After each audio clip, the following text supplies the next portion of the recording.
morning. The Judiciary Committee will come to order, and without objection, the chair is authorized to declare a recess of the committee at any time. We will welcome everyone to this morning's hearing on oversight of the Federal Bureau of Investigation.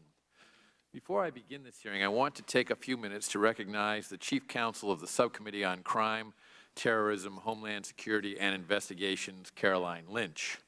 After 15 years working on Capitol Hill, Caroline has decided to move back to her home state of Arizona to be close to her family and to pursue the next steps in her career.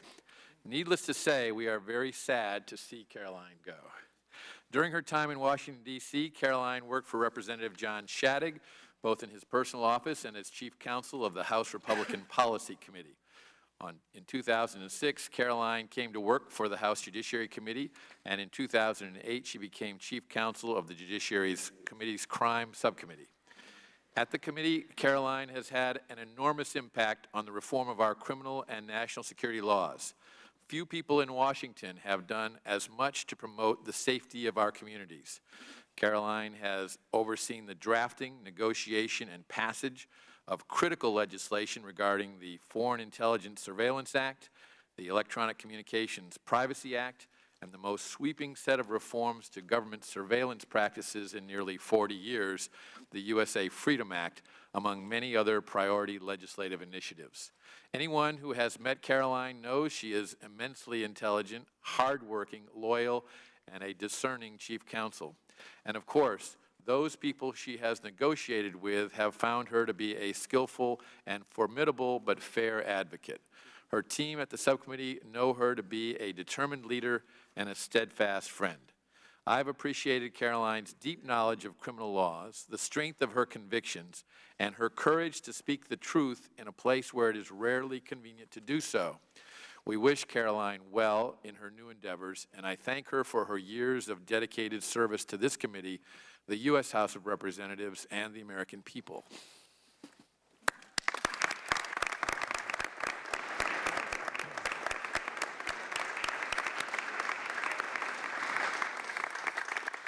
And I know the ranking member, Mr. Conyers, would like to say a few words as well.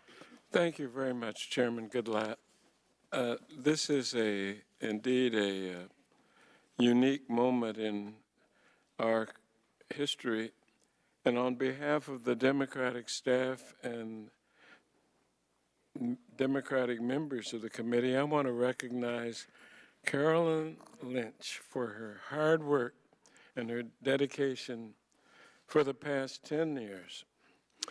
As Chief Crime Counsel for the Republicans during this time, she worked collegially with her Democratic colleagues on a broad range of criminal justice issues. The Crime Subcommittee is legislatively the busiest subcommittee to me in all of Congress, and every crime-related bill that has been enacted during her time here has had the benefit of her expertise.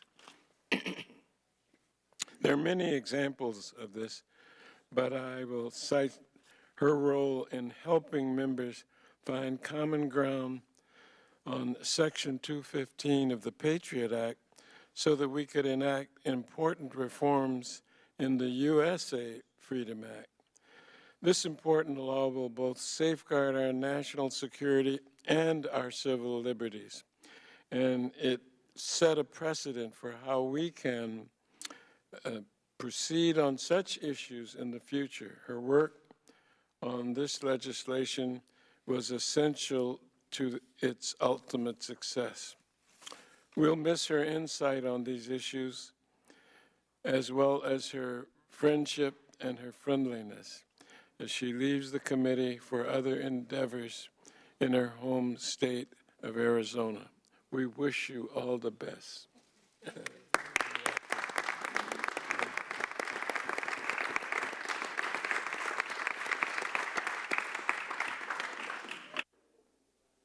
I think you would agree with me in saying that while her work is not quite done today and the rest of the week, She has also been very critical to the bipartisan work that we have been doing here the past few years, culminating in 11 bills so far passing out of this committee dealing with criminal justice reform, and we thank you for the contribution you made for that, and that work has been indeed very bipartisan.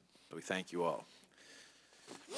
We now welcome Director Comey to your fourth appearance before the House Judiciary Committee since your confirmation as the 7th Director of the FBI.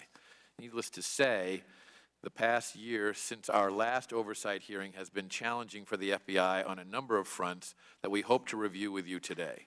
I want to begin by commending the men and women of the FBI and the NYPD and the New Jersey Police Departments for their swift action in identifying and apprehending Ahmad Khan Rahami, whose cold and cowardly acts of terrorism last week injured 29 American citizens.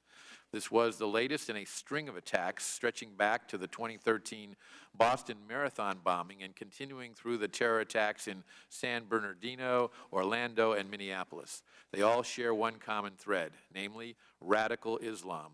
This administration, however, including the FBI, has coined this cancer with the euphemism of countering violent extremism. If the FBI and the rest of our national security apparatus continues its myopia about focusing on ethereal issues of extremism, their mission to protect the American people will always be one of following up on terrorism's aftermath.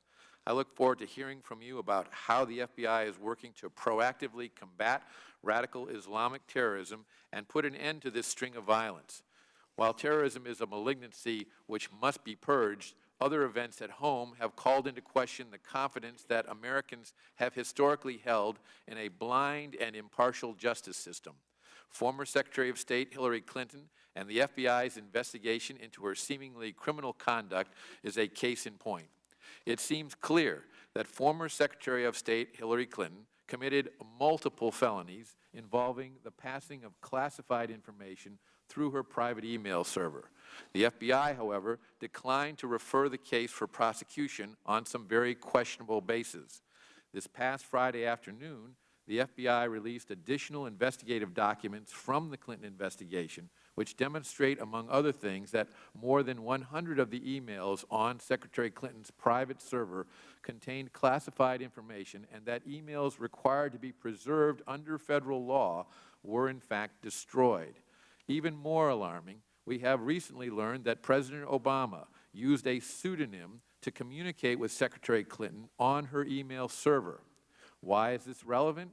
As Secretary Clinton's top aide, Huma Abedin, claimed, when informed by the FBI of the existence of an email between her boss and the president, how is that not classified?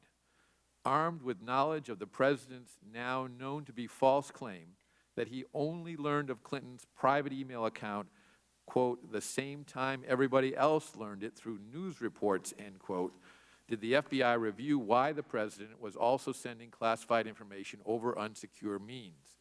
In effect, this president and the former Secretary of State improperly transmitted communications through non-secure channels, placing our nation's secrets in harm's way.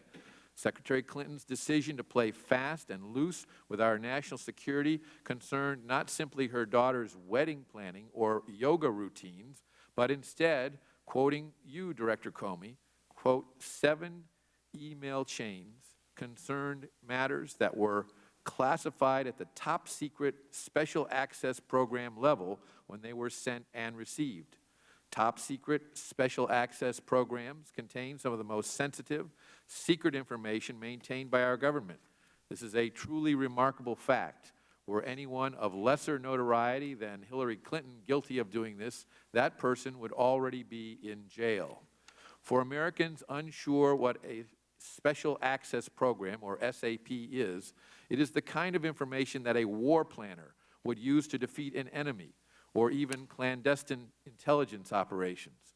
The Wall Street Journal explained that a SAP usually refers to highly covert technology programs, often involving weaponry. Knowledge of these programs is usually restricted to small groups of people on a need-to-know basis. For those wondering whether this kind of information on an unsecure server is a problem, you need read no further than the Huffington Post, which reported Hillary Clinton's private email server containing tens of thousands of messages from her tenure as Secretary of State was the subject of hacking attempts from China, South Korea, and Germany after she stepped down in 2013. To conclude, let me ask everyone to engage in a thought experiment. One of this nation's signature accomplishments in the war on terror was the raid on Abbottabad, Pakistan on May 2, 2011, that resulted in the killing of Osama bin Laden. That operation, which was conducted by an elite team of U.S. Navy special operators, was, of course, highly classified. Now imagine, if you will, that classified information relating to the raid was passed through a non-secure email server and was accessed by nations or individuals hostile to the United States. Rather than a highly successful covert operation, we might have had a team of dead U.S. servicemen. Hillary Clinton chose to send and receive top-secret information over a personal, unsecure computer server housed in her various homes and once reportedly placed in a bathroom closet. These actions, without a doubt, opened these communications to hostile interception by our enemies and those who wish America harm. These facts, and not the imagined history I have asked you to contemplate, were the basis of the investigation by the FBI, and these are the facts that you, Director Comey, chose to hold unworthy of a recommendation to prosecute, saying that no reasonable prosecutor would bring such a case. We, as Congress and the American people, are troubled how such gross negligence is not punished, and why there seems to be a different standard for the politically well-connected, particularly if your name is Clinton. Mr. Director, I look forward to your testimony today. At this time, I'm pleased to recognize the ranking member of the committee, the gentleman from Michigan, Mr. Conyers, for his opening statement. Thank you, Chairman Goodlatte. Welcome again, Director Comey, for your appearance here today. The FBI's mission is a complex undertaking to protect the United States from terrorism, to enforce our criminal laws, and to lead the nation's law enforcement community. That mission ought to mirror our own priorities in this committee. In the past few days, for example, we have witnessed near-fatal terrorist attacks in Minnesota, New York, and New Jersey. These attacks underscore the growing fear that individuals can be moved to violence at home by the propaganda of ISIS and other terrorist groups abroad, even though they have no direct connection to those organizations. To me, this threat is dire. We should be doing all we can within our communities and within our constitutional framework to mitigate the danger. But will our majority here in the House use their time today to discuss these attacks? I suspect that they will not be in their focus in this campaign season.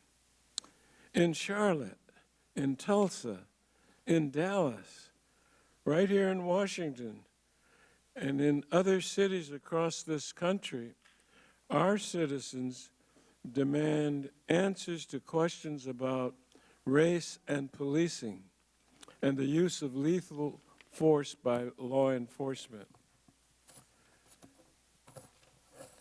Our police are under siege, often under-resourced, and in some cases, hard-pressed to build trust with the communities they serve. Director Comey, your continued work to foster lines of communication between police officers and the general public is commendable and necessary if we are to keep our citizens safe from harm. But will my colleagues discuss this pressing issue with the director of the FBI, whose leadership in the law enforcement community is paramount? I hope so. I'm also afraid their focus may be elsewhere. The FBI is the lead agency in the investigation of cyber-based terrorism, computer intrusions, online sexual exploitation, and major cyber fraud. We've known for some years about the persistent cyber threat to our critical infrastructure. Now we hear reports of a new cyber threat to the very basis of our democratic process. Twice this summer, Director Comey, I wrote to you with my fellow ranking members to ask you to look into reports that Russian state actors are working to undermine our election process. Without objection, Mr. Chairman, I ask that both these letters be placed in the record. Without objection, they will be made a part of the record. Thank you. It is now the clear consensus of the intelligence community that the Russian government was behind the hack of the Democratic National Committee, and not, as some suggested, somebody sitting on their bed that weighs 400 pounds. On Friday, we learned that from one report that the United States intelligence officials are seeking to determine whether an American businessman identified by Donald Trump as one of his foreign policy advisors has opened up private communications with senior Russian officials, including talks about the possible lifting of economic sanctions if the Republican nominee becomes president. The report cites to an unnamed, quote, senior U.S. law enforcement official, end quote, which I presume means someone in your orbit, Mr. Director. Without objection, I ask that this article, Mr. Chairman, be placed into the record as well. Without objection, it will be made a part of the record. Thank you. Let me be clear. If true, this allegation represents a danger to our national security and a clear violation of federal law, which expressly prohibits this type of back-channel negotiation. And I'm not alone in describing the nature of this threat. Speaker Ryan himself has said that Russia is a global menace led by a devious thug. Putin should stay out of this election, end quotation. But will our majority join us and press you on this problem today, Director Comey? Instead, I believe that the focus of this hearing will be more of the same, an attack on you and your team at the Department of Justice for declining to recommend criminal charges against Secretary Hillary Clinton. In recent weeks, this line of attack has been remarkable only for its lack of substance. Your critics dwell in character assassination and procedural minutiae, like the proper scope of immunity agreements and your decision to protect the identities of individuals wholly unrelated to the investigation. They want to investigate the investigation, Director Comey, and I consider that an unfortunate waste of this committee's time.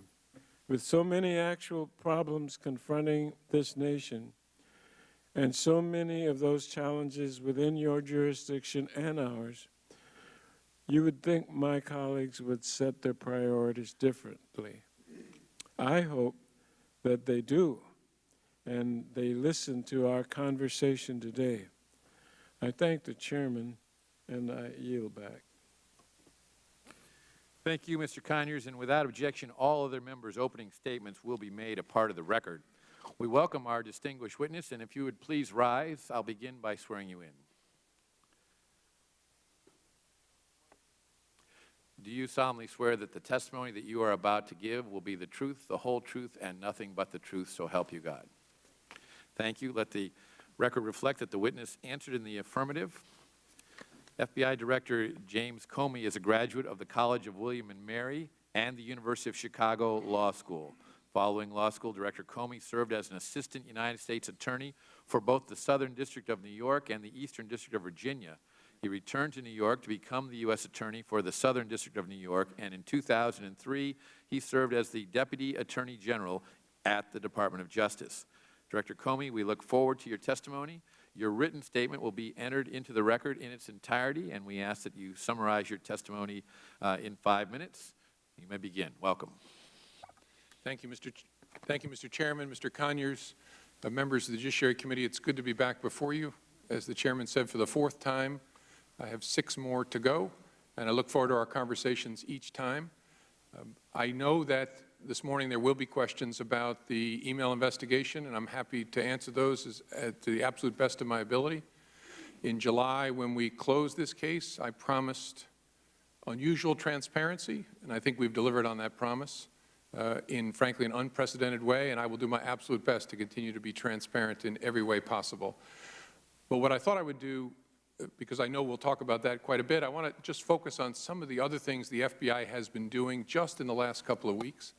And my objective is to make clear to you and to the American people the quality of the people who have chosen to do this with their lives, to do something that's not about money, it's not about the living, it's about the life that they make. And I just picked 4 different examples of things we've been working on that illustrate the quality of the folks, the scope of the work, which is extraordinary, and the importance of partnerships, because it is true that the FBI does nothing alone. So just to tick off 4 from 4 different parts of our organization, obviously, as the Chair and Mr. Conyers both mentioned, in the last couple of weeks, our folks in the New York area have been working in an extraordinary way with their partners at federal, state, and local organizations of all kinds to bring to justice very quickly the bomber in the New Jersey and New York attacks. That work was done in a way, frankly, that would have been hard to imagine 15 years ago in a time of turf battles and worries about my jurisdiction, your jurisdiction. They showed you how it should be done, how it must be done, and I think we should all be very proud of them. Second, within the last week, a hacker from Kosovo who worked for the so-called Islamic State in hacking in and taking the identities and personal information of American military employees and then giving it to the Islamic State so they could target these people, was sentenced to 20 years in jail for that hacking. His name is Ardit Farizi. Our great folks, together with lots of partners around the world, found this Kosovar in Malaysia, and our Malaysian partners arrested him, brought him back to Virginia, where he was just sentenced to 20 years for his hacking on behalf of the Islamic State. Terrific work by our cyber investigators. Then obviously, as you know, we are doing an awful lot of work through our counterintelligence investigators to understand just what mischief is Russia up to in connection with our election. That is work that goes on all day, every day, about which I'm limited in terms of answering questions. But I wanted you to know that's a part of our work we don't talk about an awful lot, but it's at the core of the FBI. And the last one I want to mention is 2 weeks ago, a 6-year-old girl was kidnapped off her front lawn in eastern North Carolina in a stranger kidnapping. And all of law enforcement in North Carolina surged on that case. We rolled our Child Abduction Rapid Deployment Team, which is a capability we've built around the country to help in just these kinds of situations. These are agents and analysts who are expert at doing what has to be done in that golden 24 hours you have to try and save a child. And so we rolled those resources. We work with our partners at state and local levels in North Carolina. And overnight, we found that little girl. We found that little girl chained by her neck to a tree in the woods, alive, thank God, and she was rescued. The picture that they showed me that morning of that little girl with wide eyes and her long hair around her shoulders, but still a thick chain around her neck connecting her to that tree, is one I will never be able to get out of my own head, because it's both terrible and wonderful. It's terrible because of what happened to this little girl. It's wonderful because together we found her and saved her. So I called the sheriff in North Carolina. I called our key team members who had worked on that to thank them. And they told me that they were relieved and exhausted, and that they are all hardened investigators, but they stood that early morning in the command center and cried together because it almost never ends this way.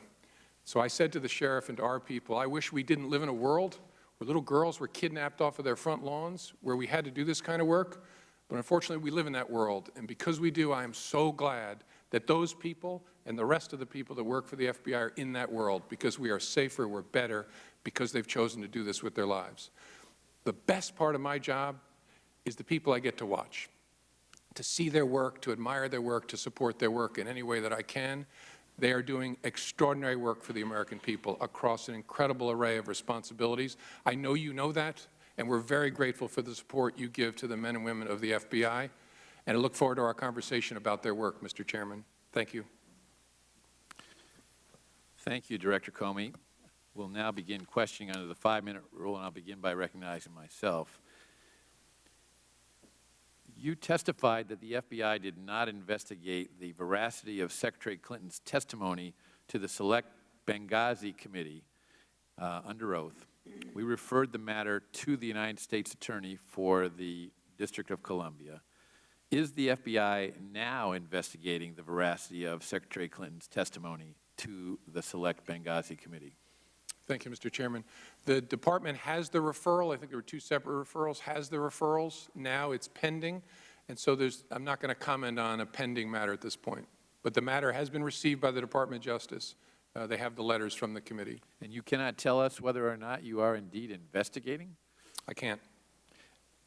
When do you expect that you'll be able to tell us more about this pending matter before the FBI? I don't know, sir. Paul Combetta with Platte River Networks posted to Reddit asking how to strip out a VIP's, very VIP email address from a bunch of archived email, end quote. He went on, quote, "The issue is that these emails involve the private email address of someone you'd recognize, and we're trying to replace it with a placeholder address as to not expose it," end quote. This clearly demonstrates actions taken to destroy evidence by those operating Secretary Clinton's private server and by her staff. Certainly, Combetta did not take it upon himself to destroy evidence, but had been instructed to do so by Secretary Clinton or her staff.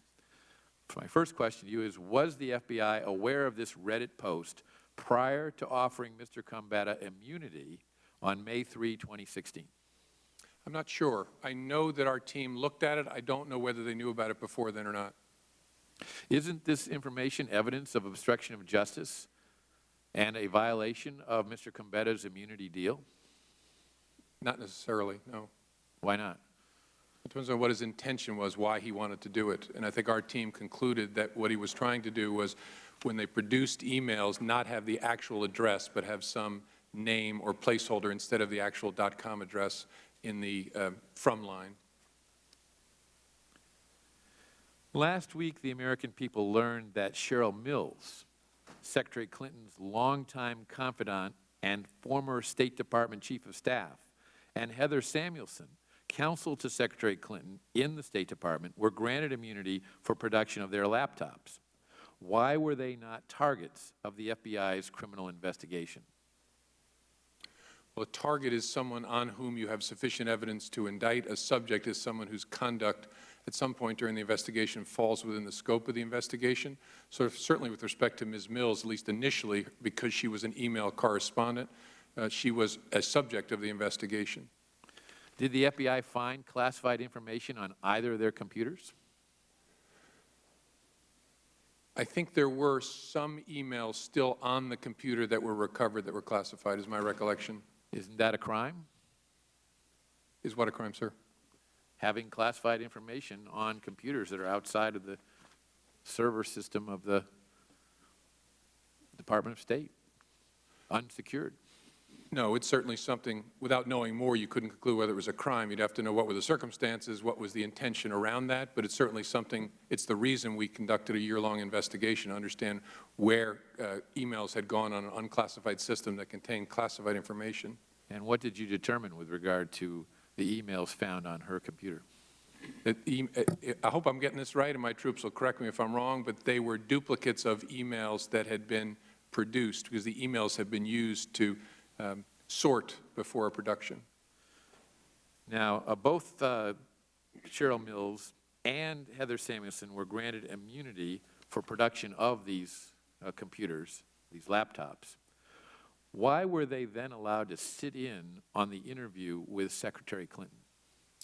Right. The Department of Justice reached a letter agreement with the two lawyers to give them what's called act of production immunity, meaning nothing that's found on the laptop they turn over will be used against them directly, and which is a fairly normal tool in investigations.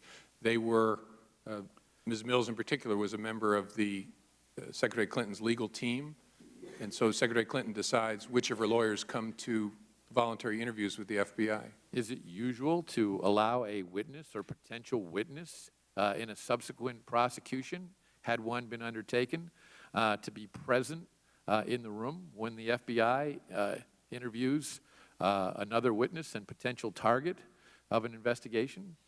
The FBI has no ability to exclude or include any lawyer that a subject being interviewed chooses to have there. Even if the lawyer is a witness in the case, can you cite any other instance in which a witness to a criminal investigation who has already been interviewed by the FBI has been allowed to accompany and serve as legal counsel to the target of that investigation? I can't from personal experience. It wouldn't surprise me if it happened.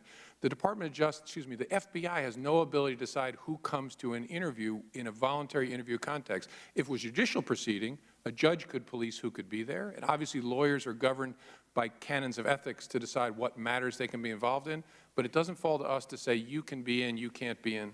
But wouldn't you agree that it is a conflict of interest for them to serve as attorneys for Secretary Clinton in this matter, having been interviewed by the FBI as witnesses? That's a question a lawyer has to answer for him or herself. You're a lawyer, Director Comey. What's your opinion of that? Oh, I don't want to offer an opinion on that, but that's something a lawyer has to decide for themselves. I assume with counsel and consulting our canons of ethics, what matters you can be involved in and what you can't. But again, the Bureau's role in conducting a voluntary interview is to interview the subject. Who they bring is up to them. How can you trust the veracity of Secretary Clinton's answers, knowing that witnesses previously interviewed by the FBI were allowed to participate in the interview? We assess the answers based on what's said and all the other evidence we've gathered.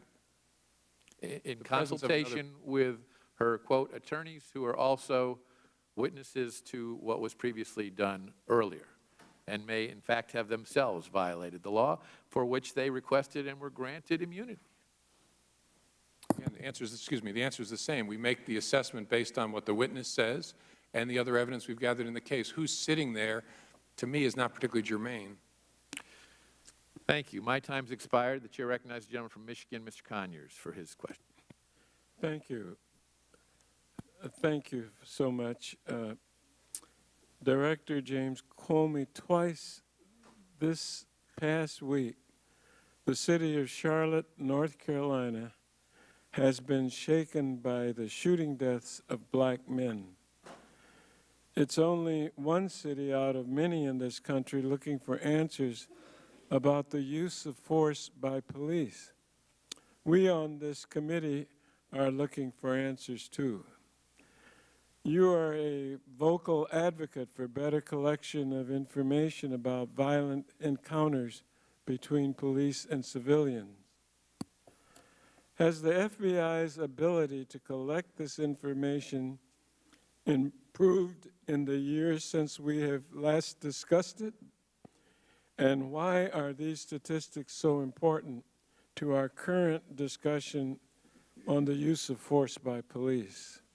Thank you, Mr. Conyers.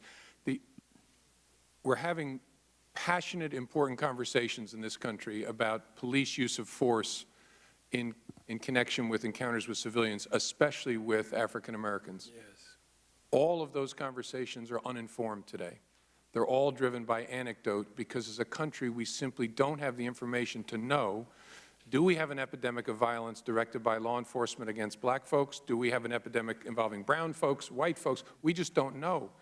And in the absence of that data, we're driven entirely by anecdote, and that's a very bad place to be. I don't know whether there's an epidemic of violence. My instincts tell me there isn't, but I don't know. I can't tell you whether shootings involving people of any different color are up or down or sideways, and nor can anybody else in this country. And so to discuss the most important things that are going on in this country, we need information, and the government should collect it. I can't think of something that's more inherently governmental than the need to use deadly force in an encounter during law enforcement work. And so what's changed in the last year, which is really good news, is that everybody in leadership in law enforcement in the United States has agreed with this, and they've agreed the FBI will build and maintain a database where we collect important information about all such encounters involving the use of deadly force. That will allow us to know what's going on in this country so we can have a thoughtful conversation and resist being ruled by individual anecdotes. That's why it matters so much. We're making progress. We will have this done. I'd like to have it done in the next year. Certainly in the next 2 years, this database will be up and running because everybody gets why it matters so much. Thank you. On August 30th, I wrote to you regarding Donald Trump's extensive connections to the Russian government. The letter cites to a number of troubling reports, some that suggest mere conflicts of interest, others that might suggest evidence of a crime. Last Friday, we read a new report suggesting that Mr. Trump's foreign policy advisor has been meeting with high-ranking sanctioned officials in Moscow to discuss lifting economic sanctions if Mr. Donald Trump becomes president. The same report quotes, quote, a senior United States law enforcement official who says that this relationship is being, quote, actively monitored and investigated, end quotation. Is the FBI investigating the activities of Mr. Trump or any advisor to the Trump campaign with respect to any line of communication between the campaign and the Russian government? I can't say, sir. As I said in response to a different question from the chairman, we don't confirm or deny investigations.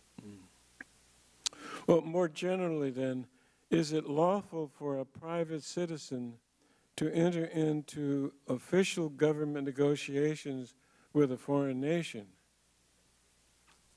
I don't think it's appropriate for me to answer that hypothetical. Mm-hmm. Well, in my view, our research shows that it is not. The Logan Act, 18 U.S.C. Section 953, prohibits this conduct, in my view. And finally, does Mr. Trump currently receive intelligence briefings from the FBI? Both candidates and their running mates are offered on a regular basis briefings from the entire intelligence community. Some portion of the first briefing included an FBI segment, so yes. Does his staff attend those meetings as well? No, just the candidate and the vice presidential candidate. Mm-hmm. And finally, if a member of either you know, I'm wrong. I'm sorry, I got to correct what I said. Each was allowed to bring 2 people. And as I recall, Mr. Trump did bring 2 individuals with clearances to the briefing. Secretary Clinton did not. I'm sorry, I misstated that. All right. Finally, if a member of either campaign were engaged in secret back-channel communications with a foreign adversary, could that line of communication pose a threat to national security? Mr. Conyers, I don't think it's appropriate, given that I'm not commenting on whether we have an investigation, to answer hypotheticals that might make it look like I'm commenting on whether we have an investigation. So I'd prefer not to answer that, sir. Well, thank you for being here today, and I thank the chairman and yield back. Chair, thanks, gentlemen. Recognize the gentleman from Wisconsin, Mr. Sensenbrenner, for 5 minutes. Thank you, Mr. Chairman. Director Comey, welcome. Who authorized granting Cheryl Mills immunity? I'm sorry? Who authorized granting Cheryl Mills immunity? It's a decision made by the Department of Justice. I don't know at what level inside. In our investigations, if any kind of immunity comes from the prosecutors, not the investigators. Okay. Did she request immunity? I don't know for sure what the negotiations involved. I believe her lawyer asked for act of production immunity with respect to the production of her laptop. That's my understanding. But again, the FBI wasn't part of those conversations. Now, it's been a matter of public record that Secretary Clinton brought 9 people into the room where 2 FBI agents were questioning her. Is that normal practice? No, there is a normal practice. I've been in, done interviews with a big crowd and some with just the subject. It's unusual to have that large a number, but it's not unprecedented in my experience. Now, Cheryl Mills, also stated that she was an attorney. I'm very concerned that when a fact witness represents a client who might be the target of an investigation, there's a conflict of interest. And, rather than letting Ms. Mills make a determination, would the FBI be willing to refer the matter of a fact witness, Ms. Mills in this case, representing a target, Secretary Clinton in this case, to the appropriate bar association for investigation? That's not a role for the FBI. We're even though I happen to be a lawyer, we're not lawyers, we're investigators. Okay. So that's a question for the legal part of the Department of Justice. Okay. Why did Ms. Mills request immunity? Was she hiding something, or was she afraid that something would incriminate her that was on her laptop? I don't know. I'm sure that's a conversation she and her lawyer had, and then her lawyer had with lawyers at the department. I just don't know. Mm-hmm. Well, there was an op-ed by Professor Jonathan Turley that appeared in the media that said that there are a lot of good cases scuttled by granting immunity, and there was lots of immunity that was granted here. Doesn't it concern you as an investigator that your chiefs in the Justice Department decided to become an immunity-producing machine for many people who would have been very key witnesses should there have been a prosecution? I don't think of it that way. It doesn't strike me there was a lot of immunity issued in this case. I know it's a complicated subject, but there's all different kinds of immunity. There's probably 3 different kinds that featured in this case. Fairly typical in a complex white-collar case, especially as you try and work your way up towards your subject. So my overall reaction is this looks like ordinary investigative process to me. Well, the target was not an ordinary target. I think we all know that. And since you announced that there would be no prosecution of Secretary Clinton in July, there have been several very material issues that are troubling. And would thus not require a reopening of the investigation to solve those issues? I haven't seen anything that would come near to that kind of situation. Oh. I know there's lots of questions, lots of controversy. I'm very proud of the way this was done. Well, come on now, with all, due respect, since you made this announcement, there have been many more issues that came out that were not on the table prior to your announcement that the investigation against Secretary Clinton had been dropped. And I think the American public is entitled to answers on this, particularly since we have to know, the extent of the classified information which ended up being in the private email server. All of us on this committee have got security clearances of some kind or another. And I'm kind of worried that, if I got some classified information and went back to my office and used an unsecured server to send it to somebody who may also have had a classified information, I would be in big trouble, and I should be in big trouble if I did something like that. There seems to be different strokes for different folks on this, and that's what Americans are concerned about, particularly when we're looking to elect someone to the highest office of the land and the leader of the free world. I don't think your answers are satisfactory at all, Mr. Comey. I do have a great deal of respect for you, but I think that there's a heavy hand coming from someplace else, and with that, I yield back. Chair thanks the gentleman. Recognize the gentleman from New York, Mr. Nadler, for 5 minutes. Thank you, Mr. Chairman. First, let me express my admiration and thanks to the FBI for the professional manner and excellent work they did in the bombings that occurred in New York about a block out of my district to apprehend the suspect within, 48 hours and do everything was a very good indication of teamwork and of professionalism, and I congratulate you on that. Secondly, let me say that I think that the mud that is being thrown from the other side of this table here continually only because of the ongoing presidential election, in the case in which the FBI decided there was nothing to prosecute, it's over. And we all know nobody would be even talking about it if if Hillary Clinton weren't a presidential candidate. This is pure political maneuvering. But let me talk about a case that may pose a current national security threat to the United States, and ask you a few questions about that. In his earlier remarks, Mr. Conyers referenced an August 30th letter from the ranking members of a number of House committees. That letter asked whether the FBI was investigating troubling connections between Trump campaign officials and Russian interests, and whether they contributed to the illegal hacking of the Democratic National Committee and the Democratic National Campaign Committee. You're familiar with that letter, I take it? Yes, I'm familiar with the letter. I'd like to ask you a few questions. The letter said this, and I quote, on August 8th, 2016, Roger Stone, a Donald Trump confidant, revealed that he has communicated with WikiLeaks founder Julian Assange about the upcoming release of additional illegally hacked Democratic documents.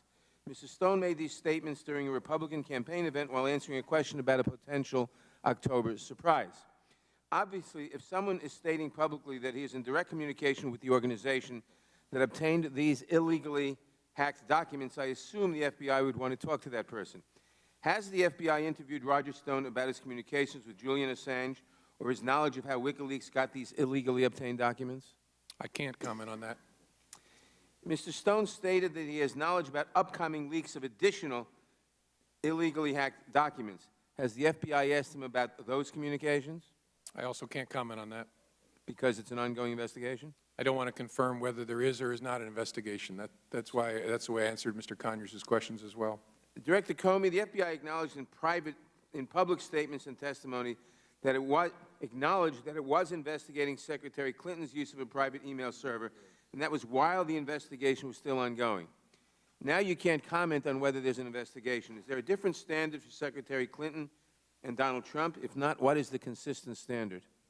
No, our standard is we do not confirm or deny the existence of investigations. There's an exception for that when there is a need for the public to be reassured, when it's obvious, it's apparent given our activities, public activities, that the investigation is ongoing.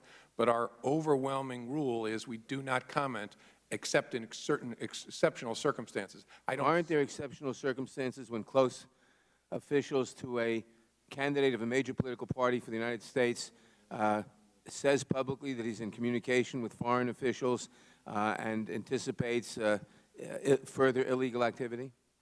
I don't think so. Mr. Trump's campaign chairman, Paul Manafort, resigned after failing to disclose his role in assisting a pro-Russian party in Ukraine. The Associated Press reported, and I quote, Donald Trump's campaign chairman helped a pro-Russian party in Ukraine secretly route $2.2 million in payments to two prominent Washington lobbying firms in 2012, and did so in a way that effectively obscured the foreign political party's efforts to influence U.S. policy. Has the FBI interviewed Mr. Manafort about his failure to disclose his work for this foreign government as federal law requires? I have to give you the same answer, Mr. Nadler. Has the FBI interviewed Rick Gates, who reportedly still works for the Trump campaign, about his involvement in this scheme? Same answer, sir. Director Comey, after you investigated Secretary Clinton, you made a decision to explain publicly who you interviewed and why. You also disclosed documents, including notes from those interviews. Why shouldn't the American people have the same level of information about your investigation of those associated with Mr. Trump? I'm not confirming that we're investigating people associated with Mr. Trump. In the matter of the email investigation, it was our judgment, my judgment, and the rest of the FBI's judgment that those were exceptional circumstances where the public needed transparency. Okay, my final question is the following. You investigated Secretary Clinton's emails and so forth, everything we've been talking about. You concluded, I believe quite properly, that there was nothing to prosecute. And you announced, in my opinion quite properly, that you had investigated it and that there was nothing there, or there was nothing to prosecute. That was proper.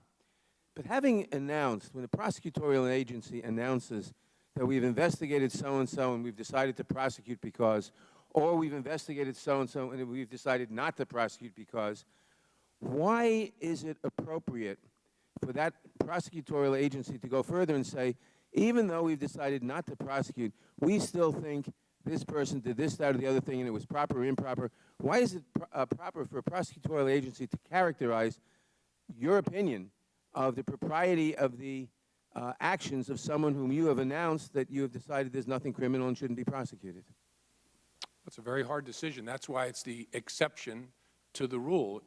You do risk damaging someone who isn't convicted. The judgment I made in this case is, given the unusual, in fact, I hope unprecedented nature of this investigation, that it was appropriate to offer that transparency. Not an easy call. I really wrestled with it, but I think on balance it was. Let me just say, before my time expires, that I think, and I'm just talking for myself, that that was highly inappropriate, that having determined that there was nothing to prosecute and having announced that quite properly, for a prosecuting agency, for the Department of Justice to comment with comments that will be looked upon as authoritative, that what she did was right or wrong or good or bad, is not the appropriate role of a prosecuting agency, and risks, not in this case perhaps, but risk. And I talk really now because of the future. I don't want to see that happen again with regard to anybody, because it puts anybody who did not commit a crime, who you have determined, you or the Justice Department, whoever is determined, did not commit a crime, or there's no evidence sufficient to prosecute, puts them at the mercy of the opinion of an individual or individuals within the prosecuting agency, and that's just not right under our system. I yield back. Time of the gentleman has expired.